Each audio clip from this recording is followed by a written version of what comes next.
প্রাকৃতিক এক লীলাভূমি, বাংলাদেশের সবচেয়ে বড় হাওর, যেটাকে আমরা দেখার হাওর নামে চিনি।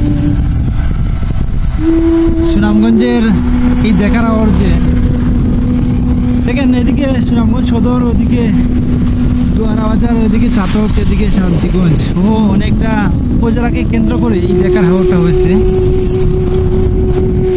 এই হাওরে আমরা যদি বর্ষার সময় দেখি, একটা মনে হয় যে একটা সমুদ্র, এই প্রান্ত থেকে ওই প্রান্ত দেখা যায় না। রাইট নাও আপনারাও দেখছেন ওই প্রান্ত গাছপালাগুলো ঠিকমতো দেখা যাচ্ছে না, হাওরগুলো দেখা যাচ্ছে না। ঠিক একই রকম এই হাওরটা।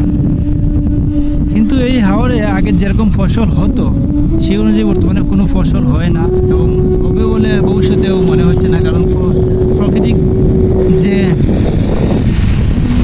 সমস্যা আমরা বারংবার দেখছি, যে অতিবৃষ্টি এবং পাহাড়ি ঢলের ফলে এখন এই যে হাওরে অনেকগুলা পতিত জমি পড়ে আছে, যেগুলোতে কৃষি ফসল হয় না। অথচ এই হাওরে এক সময় 1,40,400 মেট্রিক টন ধান উৎপাদন হতো। কিন্তু আজকে এই অঞ্চলটা আসলে খুবই হতাশাজনক।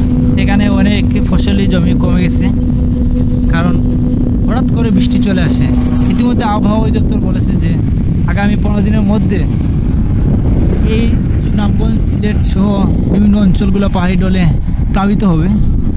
এই যে দুদিন পর পর কৃষকদের কষ্টটা, দুর্গত এই জায়গায় পড়ে থাকে, যার ফলে কৃষকরা এখন আগের মতো চাষাবাদের প্রতি নাই।